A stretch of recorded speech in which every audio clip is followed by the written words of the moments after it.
లోభగుణం కాదు, 10 మంది కోసం బ్రతకగలిగినది మనిషి. ఎందుకనంటే ఇందులో ఒక గొప్ప తాత్పర్యం ఉంది.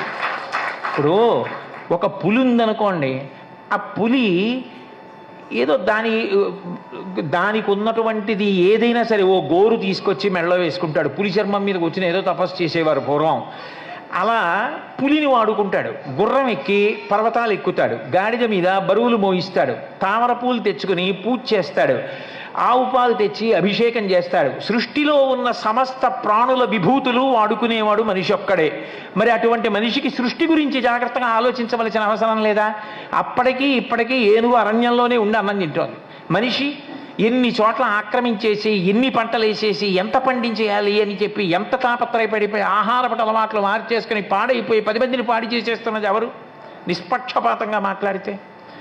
కాబట్టి నువ్వు ఇక్కడ వాటిని శాశ్వతం అనుకుని భ్రాంతి చెందవద్దు. ఏది శాశ్వతమో దానికోసం ప్రయత్నం చేయి. లోభగుణం విరిగింది, మోహం, అజ్ఞానం, అది అమ్మవారి తమాషా. సదసద్రూపధారిణి.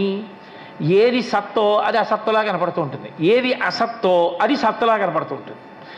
ఆత్మ శాశ్వతం. నైనం చిందంతి శస్త్రాణి నైనం దహతి పావక నచైనం క్లేదయంత్యాపో నశోషయతి మారుతః.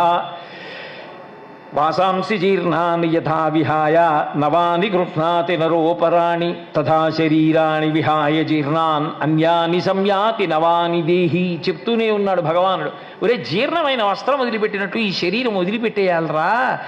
ఆత్మ మాత్రం కాలదు, అది తడవదు, ముక్కలవదు, నశించదు. అది తెలుసుకునే ప్రయత్నం చెయ్యి అని. కానీ ఇదే శాశ్వతం అనుకుని వాళ్ళు చనిపోయారంటే అమాయకులండి, వాళ్ళు వెళ్ళిపోయారు, నేను గడుసువాడిని, నేను ఉండిపోతాననుకుంటే ఎవరు ఉండిపోతారు? ఎలా ఉండిపోతారు? 2 ఊపిరిల మధ్యలో మృత్యు ఉంది.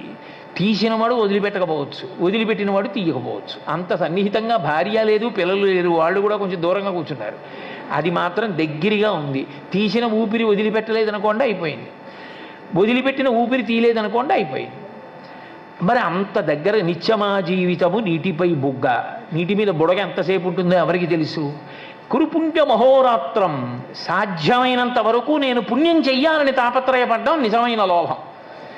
అజ్ఞానం పోవాలి, మోహం పోవాలి. ఏది శాశ్వతమో అది తెలియబడాలి అంటే గురు శుశ్రూష చేసి శాస్త్రవాక్యమును విచారణ చెయ్యడం అలవాటు కావాలి.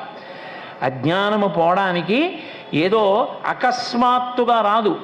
దానికి ధర్మాచరణమే.